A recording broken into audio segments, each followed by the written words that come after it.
good so far. You got a booming voice. But I do. I'm scheduled my talk to speak at 6:30. Okay. No, this is wait, what is your name? James Ricks? Give me 1 second.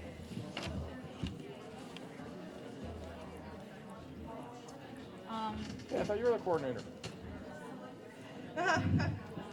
No, you're going to be on the next and final plenary. Thank you. Okay.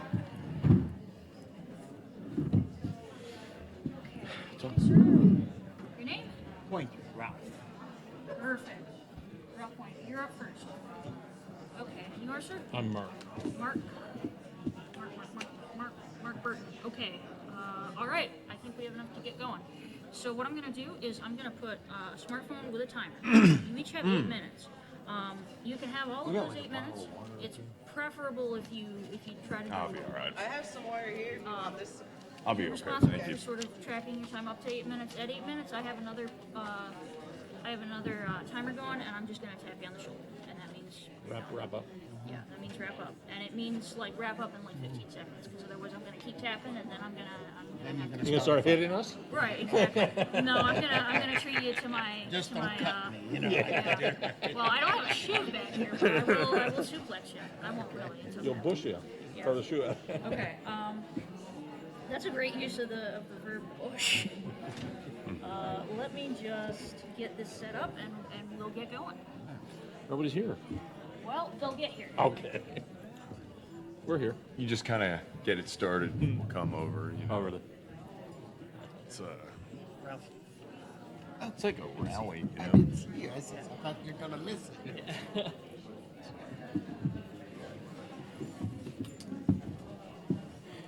How you doing? Good. You know, Yeah, I know. it's It's hard. it happens to everybody.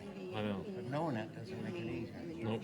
And we had an unusual situation where we met as Okay, teachers, so you're just gonna do both of these. and then, you know, we were members, founding members of the United Federation of Teachers. Okay, cool. Federation of what? UFT, United Federation of Teachers. In Okay. All right. Please get seated, folks. We are about ready to start. Again, if you're speaking on this is the 5th plenary session.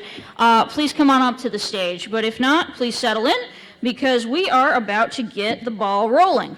And I know it's been a little bit confusing regarding the schedule. Right now, we are doing the 5th plenary panel, Domestic Issues.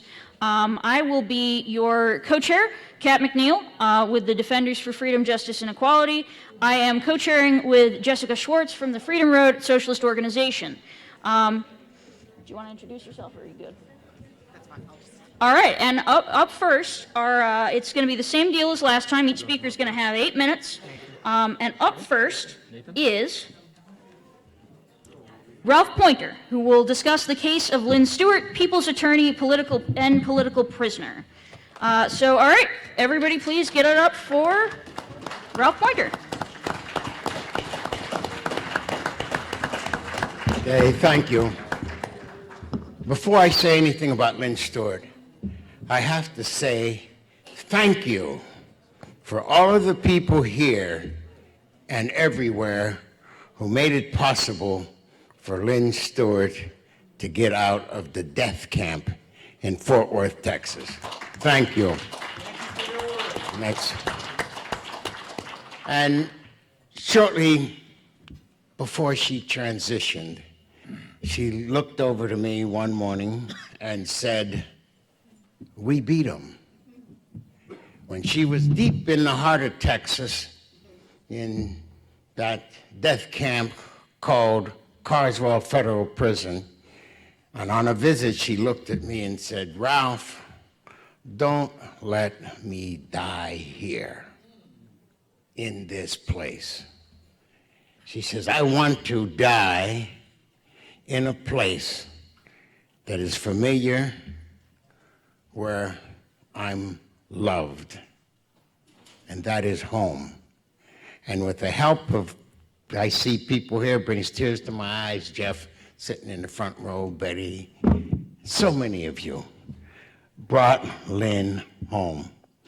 And she says, "I see the magnolia bush beginning to bloom. I hear the voices of children in the street. We won. And so now, why did so many people step up to help Lynne Stewart? Well, if you've been in this conference all day, you know why.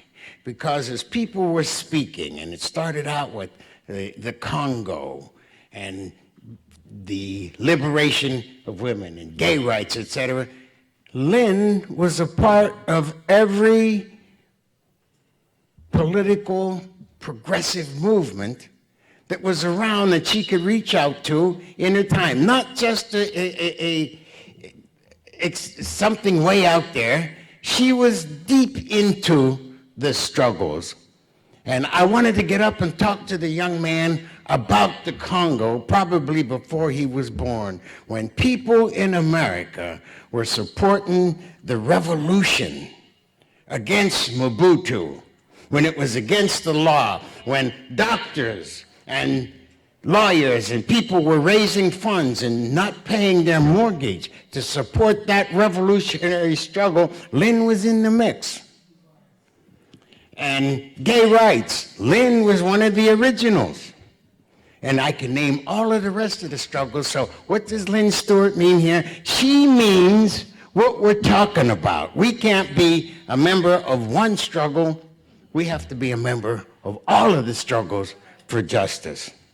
And I remember giving a presentation in Florida once, and I was talking about Sister Lynne this and Sister Lynne that, and then after the presentation, there was a film. And then after the film, somebody raised their hand, a woman in the back says, Ralph, you keep talking about Sister Lynne. Isn't she white?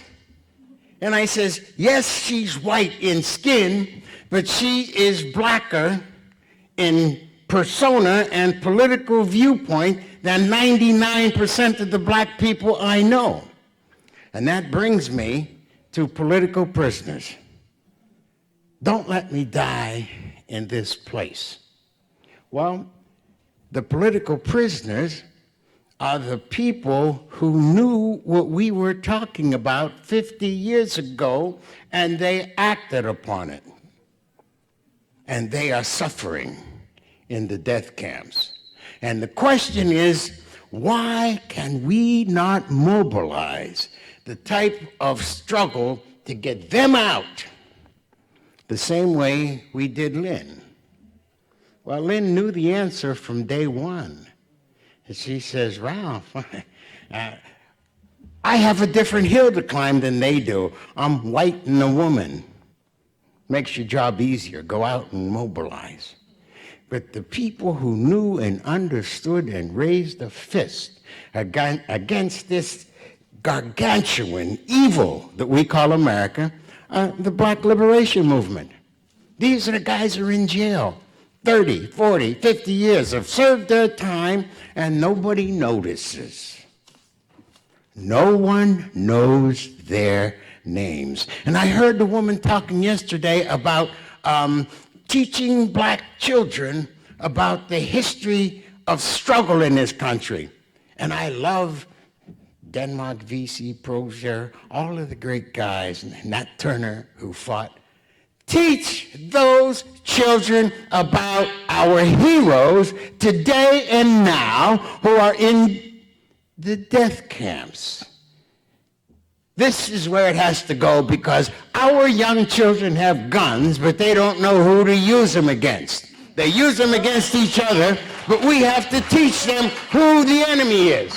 And understand, while I was in Texas in that terrible situation with Lynne in prison, it was arbitrary. You would travel 1,000 miles, 2,000 miles, drive your car all night, get in line to visit your relative in jail, and they would decide, 5 people go in this morning. So you would miss a half a day, 3/4 of a day. Sometimes you could stay overnight in the car. Sometimes you couldn't. I was fortunate I could stay because of you out there. Many of you helped me by giving me money to go and stay in a hotel or motel until visiting time. And so I vowed to never be less than 1. When they opened up the doors, my car was first. And I would get to the prison 4 a.m. in the morning. And this takes me to my story. I'll conclude with this. And what would I do Saturday night, Sunday morning, get there 4 a.m. Sunday morning? I would watch the deer and the raccoon roam until it was time to go into prison. But before that, I'd turn on the gospel music station, because I love gospel music, in Dallas, Texas. And one morning I turned it on, and there was no music, but there was a minister who had had a program for 26 years, and the program was about get yourself a gun. He had two owners of gun stores telling people how they could get a gun and learn how to use it because of white racism in Texas. And the program was filled. There was no music at all. And so I turned to the next station of gospel music, the same thing. And I says, there is a sea change in what's happening in the black community. Now, we know that the political leaders of the black community, as Glenn Ford calls them, his leadership class, was 1,000% behind Hillary. You couldn't even suggest anything else. They would dismiss you. Oh, I've been tapped. But there's another community out there 5 years before the two young men shot the police. And it is growing. Fear not. Every movement in the world that brought about change was violent. And I'm not asking you to be violent. What I'm saying is those who were not afraid to carry a gun and carry guns and fought the police must be supported. And as Lynne Stewart said, no people can call themselves a movement unless they free their political prisoners. We must begin freeing our political prisoners. We can do it. And with Lynne Stewart, you cannot call yourself a movement. And I say you're a racist, but Lynne says no. She says, I have a different hill to climb. I'm white, I'm a woman, I've been in the movement for 50 years. It's easy to organize for me. Well, it wasn't easy. We did get her out. We have to do better. Thank you, thank you, thank you.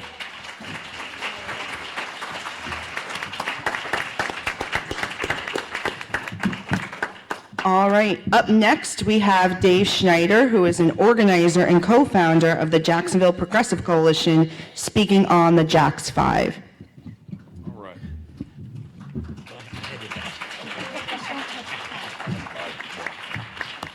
All right, I know this is going to eat into my time, but I want to do it anyway. So, no justice, no peace, people power over the police. No justice, no peace. People power over the police. No justice, no peace. People power over the police. No justice. No peace. People power over. And that's the chant that we've got to keep saying in light of the travesty that happened yesterday up in Minneapolis, in light of the rampant police crimes happening all across this country.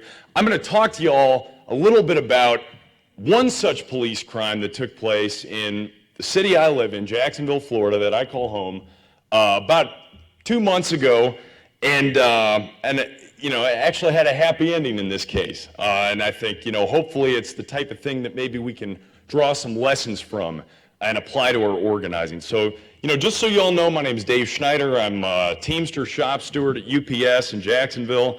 Most of what I do right now is involved in union organizing. But I became an activist and a socialist about 11 years ago in opposition to the war in Iraq and Afghanistan. And so it's great being here with you all today and to still be involved in this part of the movement. So, you know, our story begins on April 7th, which was the day after President Donald Trump launched military strikes on Syria. It was 2 days after my 27th birthday. And right when me and my girlfriend standing in line at the grocery store gotten word that the missiles had been fired, we decided we're going to organize an emergency protest. We did for the next day, in just less than 24-hour turnaround. We had a fairly small protest and a decent size for Jacksonville, I would say, but there was one thing that was very different about this one, which is that we were attacked at this event, demanding, U.S. hands off Syria, hands off Korea. We were attacked by a very small gang of white supremacist losers who had been coming out for weeks to troll different events all throughout town. These people were armed. They were, ugly and terrible and aggressive and getting up in people's faces. We were attacked by them, and the cops refused to intervene, even when they were asked by other people. Now, eventually the cops did intervene, but it was not to stop the white supremacists, the white nationalists, the Nazis who were out there pushing us around, disrupting our anti-war protest. No, when they intervened, they beat the hell out of 4 activists. They beat the hell first out of Connell Crooms, deaf black man, co-worker of mine at UPS. They beat him so hard that his ear implant that enables him to hear even just a little bit popped out of his ear. They tased him in his back. He passed out and had to be hospitalized. Now, watching all of this take place, Christina Kittle, another great friend of mine, a queer black woman, major advocate for victims of police crimes and sexual assault in Jacksonville. Christina, who'd just been in Selma, Alabama, and talked to Eric Garner's mother, she basically thought about what Eric Garner's mother had said to her, which is basically like, look, I'm happy people filmed what was happening, but a lot of people stood there with cameras and the cops still killed Eric Garner. And you can't get that life back. And if somebody had intervened, maybe he wouldn't have died. So Christina, Toma Beckham, and Willie Wilder seen Connell getting beat by 6 officers, getting tased, thinking that his life was in jeopardy, intervened, not violently, not unprovoked, but to try and save Connell's life in defense of him. And so, they tapped these cops on the shoulder and tried to pull them off. Of course, it turned into a beatdown, just one of the most brutal things I'd ever witnessed up close. But 5 minutes after the melee stopped, I was arrested for organizing the protest and charged with 3rd-degree felony of inciting a riot, which in Florida carries a 10-year prison sentence if you're found guilty. Try to explain that one to my parents, yeah. But, based on the whole action and this just horrendous events that happened that day, I could kind of go through the mass campaign that we developed, which was extraordinary. I could go through the countless sacrifices of Jacksonville activists. I could go through all the just, incredible amount of organizing that we did to make victory a reality, but instead I'm just going to kind of give you some lessons, and I'm going to encourage you to pick up this piece that we have at our Freedom Road Socialist Organization table that lays out the campaign a little bit more in full. Just a couple of quick lessons. First off, after we'd gotten everybody out of jail, and by the way, our bails were set at ridiculous levels, like $150,000 was our combined bail. We raised that money because of activists much like yourselves in less than 24 hours, and everybody was home less than 24 hours sleeping in their own bed after those arrests. It was phenomenal. But, immediately upon getting back, it suddenly became a question of strategy. What are we going to do to get these charges dropped, these ludicrous felony charges that have been dropped on the people who were victimized by police brutality and victimized by false arrest? First off, we did a class analysis of where we were in Jacksonville. This is indispensable. It was indispensable to our whole strategy. It was looking at the power players in Jacksonville, their relations to one another, who our enemies were, and what sort of leverage we might have over them. So the state attorney, brand new, Melissa Nelson, had just come in after Angela Corey, who some of y'all might know Angela Corey as the woman who botched the prosecution of George Zimmerman, who tried to give Marissa Alexander 60 years in prison. That state attorney, we actually, in the Jacksonville activist community, we spent 2.5 years getting her out of office. This new state attorney, less than 4 months in, did not have the same loyalty to the police and to their wicked agenda. And so we saw an opportunity to drive a schism between the cops and between Nelson. Nelson had a political career. She's an opportunist, of course. She hopes to build on this. And so we said, look, what we're going to do instead, we're going to go and hit the cops hard for the crime that they committed, and we're going to tell Nelson that you have every opportunity to turn the page on this shameful legacy of Angela Corey. We did that because we analyzed the position And we crafted a strategy based off of that. So, that's lesson one. This class analysis is absolutely essential. Two is that we united all who could be united.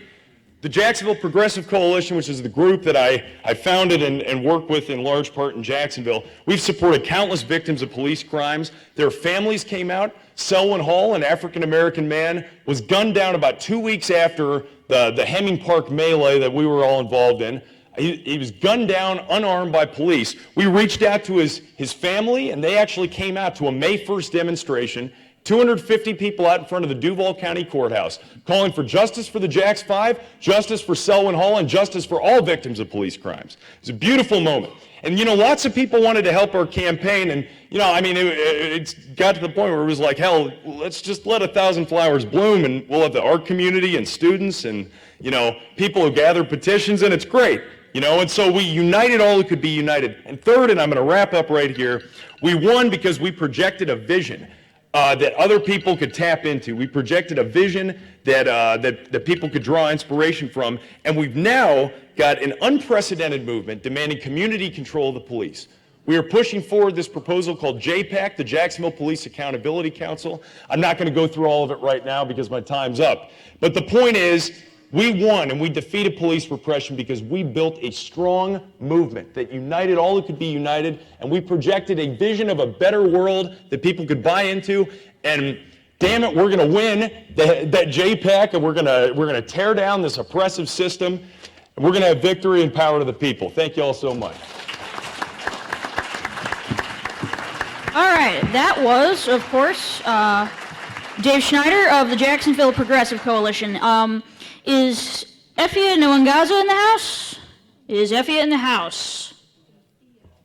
Efia? Is Efia here? Looking like not. Okay, in that case, we're going to move on, and my co-chair is going to introduce our next person. Next up, we have Mark Burton, who is the attorney representing Colombian political prisoner Simón Trinidad.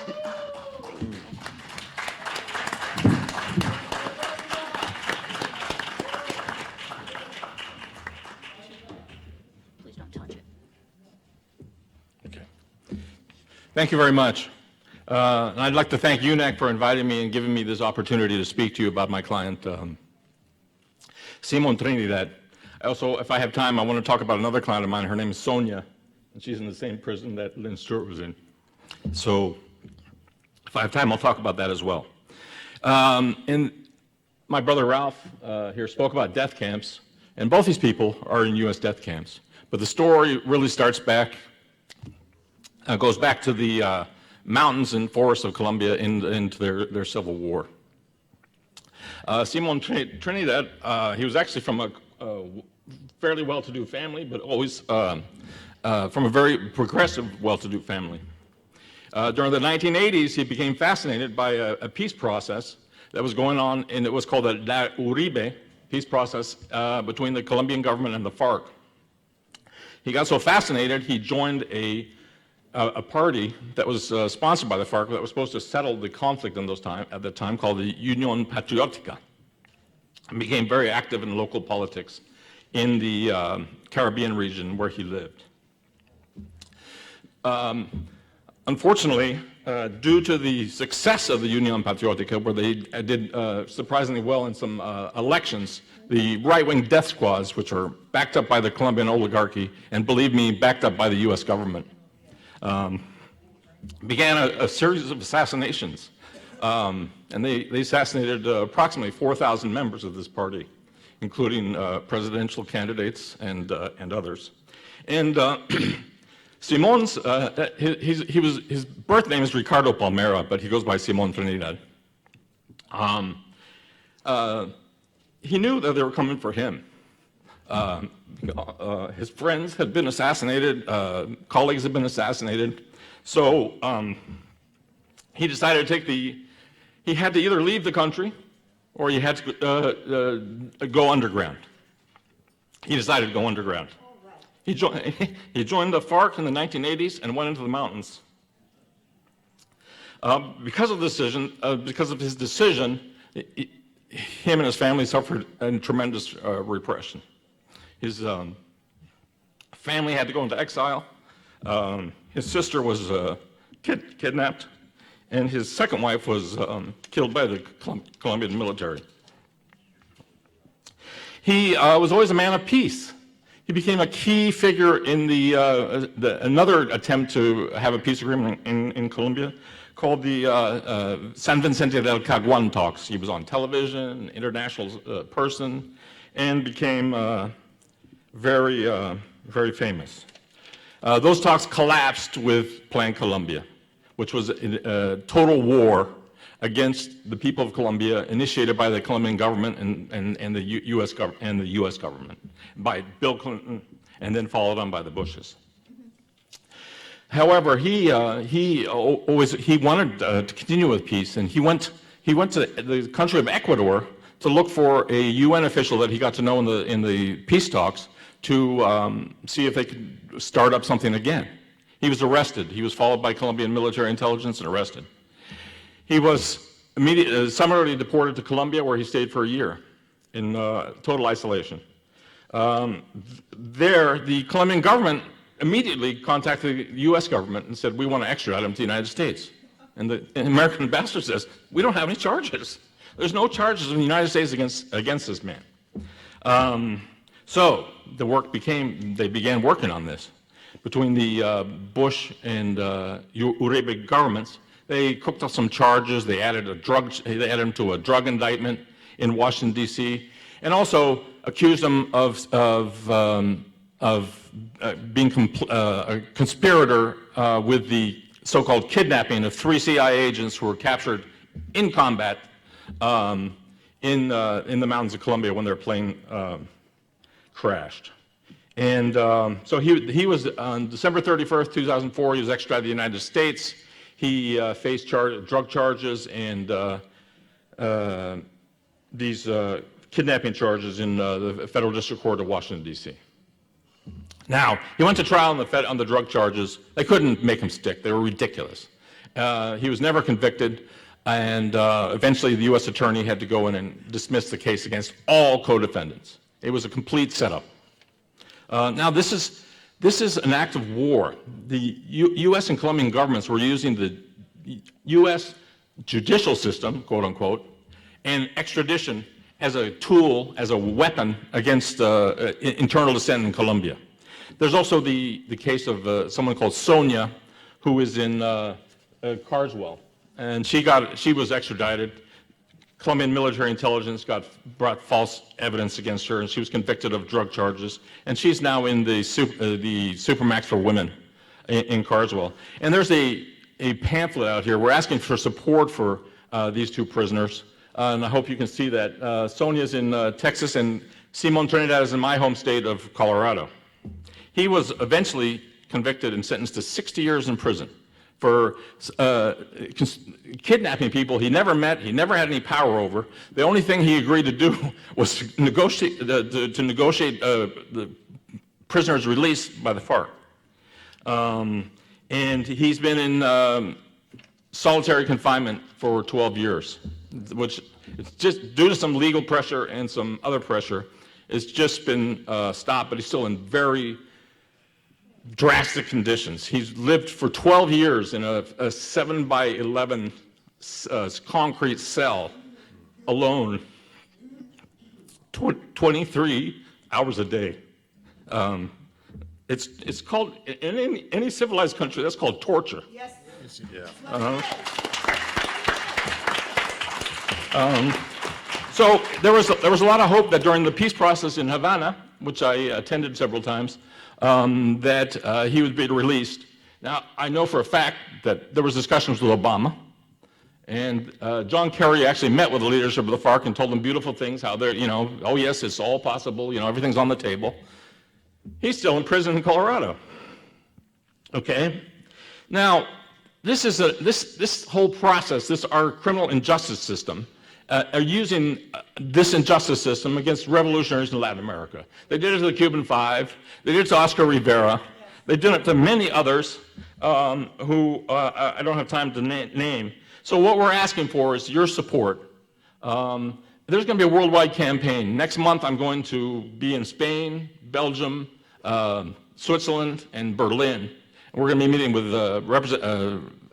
congressional European deputies, MPs, members of parliament in Spain, in Switzerland, and in Belgium.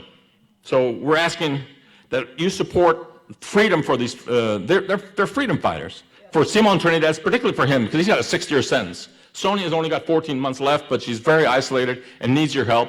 And so, yeah, we need your support to advocate. We're going to have a worldwide campaign, Colombia, Latin America, Europe, Asia if we can, to free these political prisoners. We need to free these political prisoners from these death camps, and we need to free all our political prisoners in the United States. Thank you.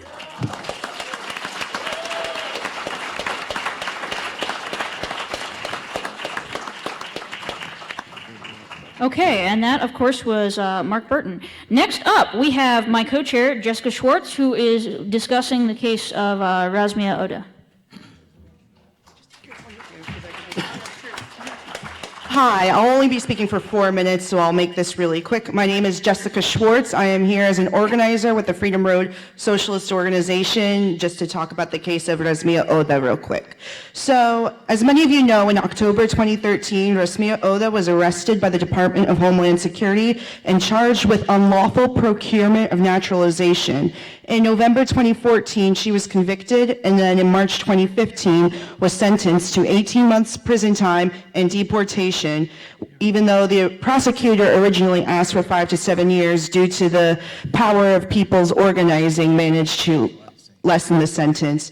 And then her defense ended up appealing the case, and when the defense ended up trying to appeal the case, this is when repression was really amped up, because at this point, the frame that the prosecution started to go with was that this woman was a terrorist, which, even though she was convicted under torture, under a false confession under torture, and was further released in 1979 in a prisoner exchange.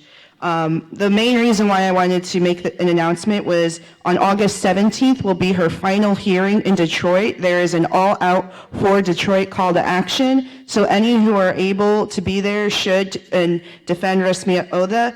She is essential to the Arab and Muslim communities in Chicago as the Associate Director of the Arab American Action Network, empowering women and children in her community.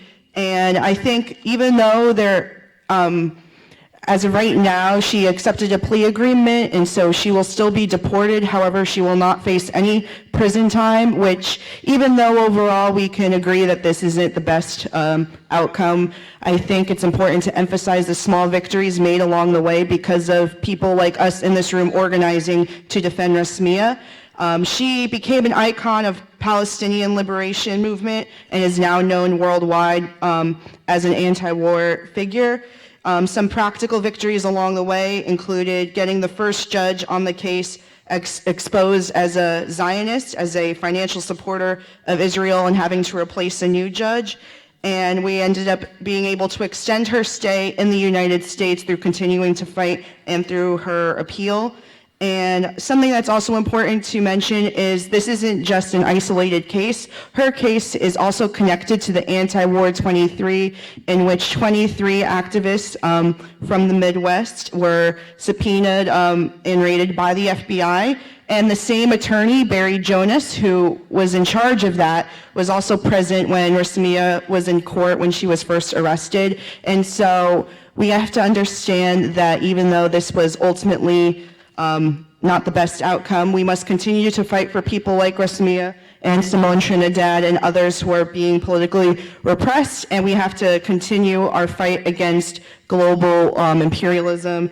And just one real quote, a condensed version of a quote that Razmia herself has said, is we can find justice someplace, maybe not in this court, maybe in another place. There is justice in this world and we will find it. We will face injustice and we will have to change this world, not just in this country, in all of the world, in all the places there is no justice. We have to bring justice together, and in spite of everything, we are the stronger people, not the government who is unjust. And so we must continue to fight, we must continue to win, and all out for Razmia in Detroit on August 17th. Thank you.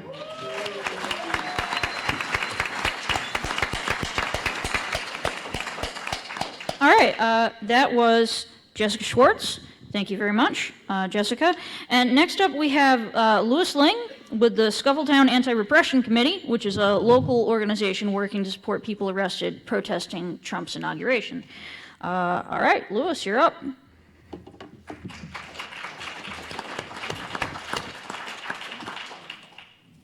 On January 20th, thousands of people converged onto Washington, D.C. to protest the inauguration of proto-fascist Donald Trump. And amidst that, there were blockades, civil disobedience, blockades of security checkpoints. And at about 10 o'clock in the morning, there was an anti-fascist, anti-capitalist march of somewhere in the ballpark of 800 people. And by about 11 o'clock, 230 of those people had been kettled at LN12. They were held without access to food, water, bathrooms, in the rain for up to 8 hours. Many of them, even DC boasts to have a very queer-friendly police force that has special protocols for gender nonconforming people, transgender people. There were gender nonconforming people that were put in zip ties, left in the back of police cars because they didn't know what to do with them.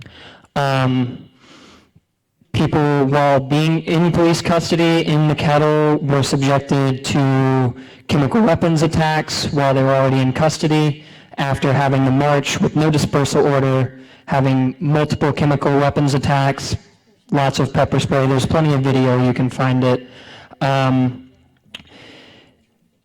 Most people kind of assume that, like the anti-globalization era and anti-war era of the last 15 years of protests, if there was a mass arrest, people would mostly get low-level misdemeanors. When people got out over almost like 36 hours later,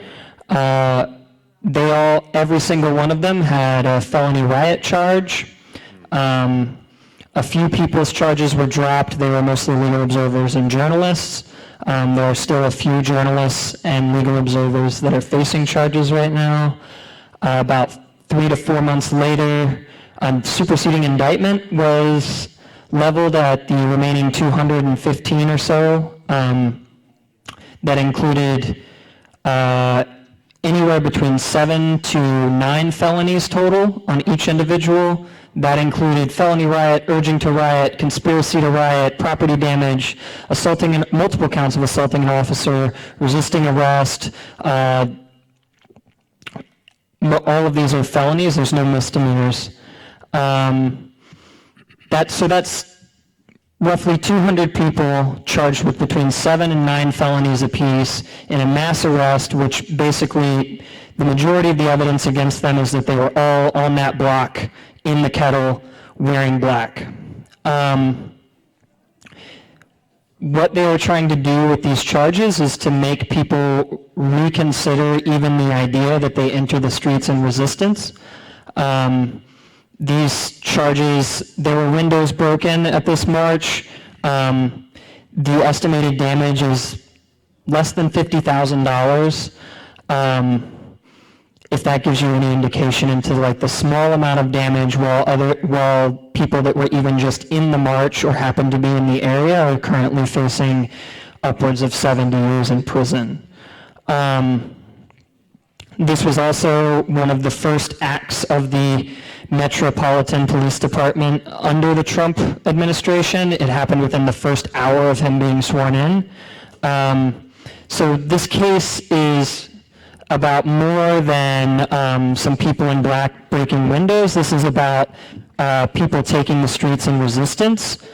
This sets the tone for all the charges. It's not a coincidence that, like, in many of the protests later across the country regarding airports, regarding immigration, whatever it was, felony riot charges came up in most of those protests in New Orleans and Minneapolis, etc.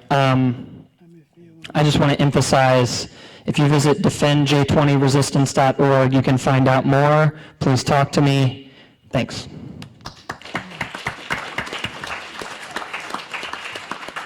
Okay, that was Louis Ling, everybody. And now, one of the speakers that we had previously skipped over has arrived. So please welcome Efia Nwangaza, the founder and director of the Malcolm X Center for Self-Determination in Greenville, South Carolina. All right, Efia, here you go.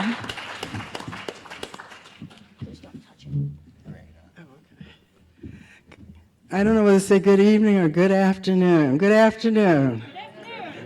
Afternoon makes me feel like I'm not so late. I've been driving around 40 and 440 east and west for the past 2-3 hours. So, as the sister said, my name is Efia Nwangaza. I'm the director of the Malcolm X Center for Self-Determination, WMXP community radio station in Greenville, South Carolina. I'm an old SNCC person.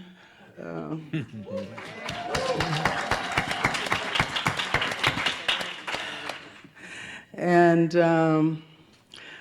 I originally went to Greenville for the purposes of dealing with doing land loss prevention law because of the theft of black lands in South Carolina, which was ground zero, given the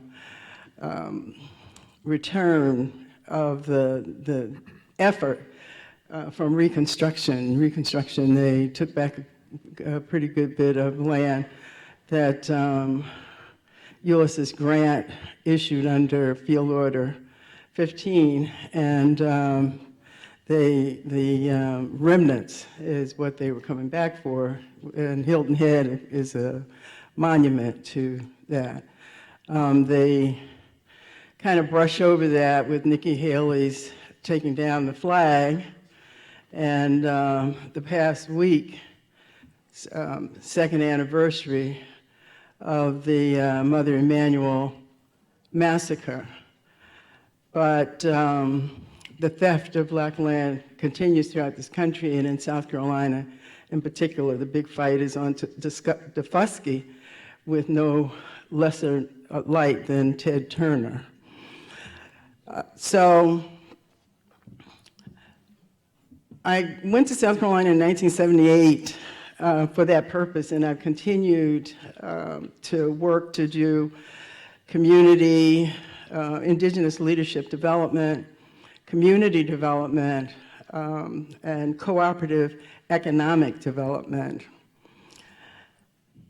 When the legal services program in Charleston understood that that was what I was about, they decided that they didn't really want to hire me, so I wound up in Greenville, South Carolina instead. And we were able to save a historic landmark, the Working Benevolent State Grand Lodge Temple Building, which was a cooperative effort of Black people from the five upstate counties. It was a beneficial organization and provided necessary services to the community, so sophisticated indeed as to actually go to Meharry and Howard and other schools to recruit personnel to provide those services, to build a hotel, and to put the necessary folk in place. So Greenville, like every place else in this country, is in the process of rapid anglicization. I don't call it gentrification because there's nothing gentle about it.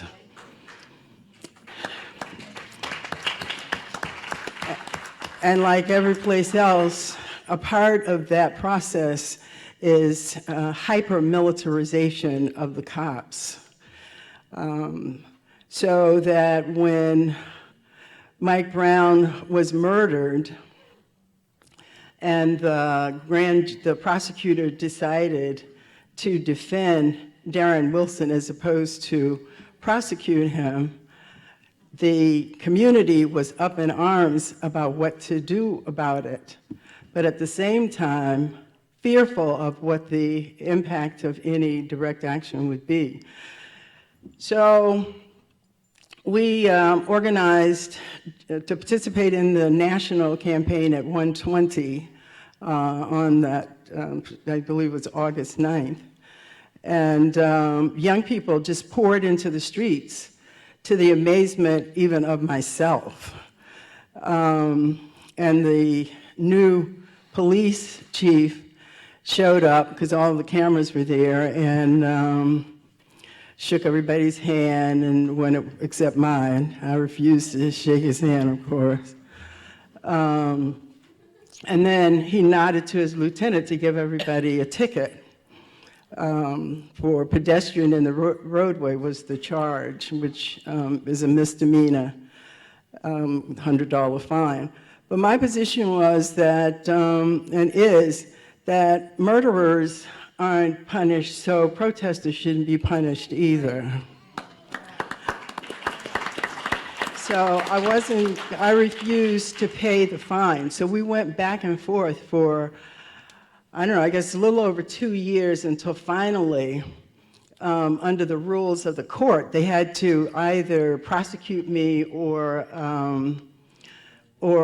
dismiss the case. And my position was, of course, that they should prosecute me. And it was a wonderful community education organizing mechanism. I educated young people on how to run the Malcolm X Center, how to run the radio station, to other adults and seniors to take on other responsibilities and to support them. Other members of the community, elected representatives in particular, were working behind the scenes because they did not want to see a 70-year-old black woman going to jail for 3 weeks. And the jailer didn't either because he knows that he has all kinds of problems in the jail, and that was just going to be a great opportunity for me to find out what they were and to do something about it.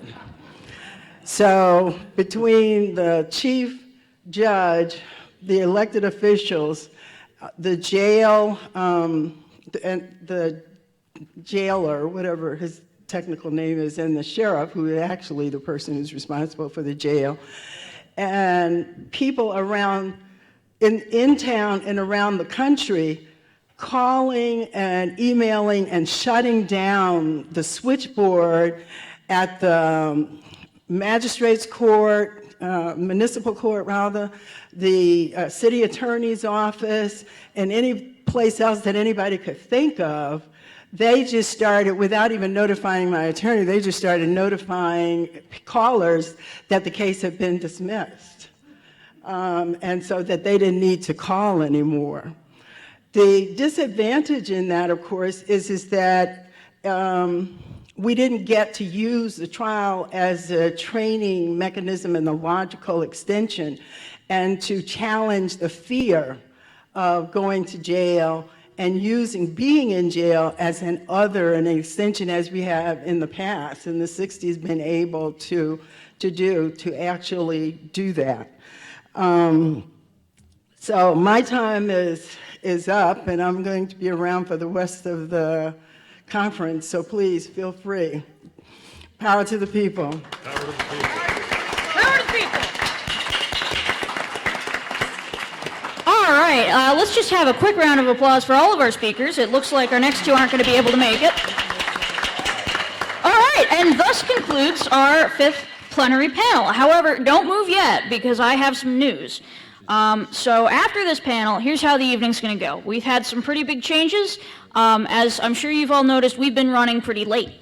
So what we're going to do to make sure that we fit everything in is after this panel, there's going to be a 5-minute break.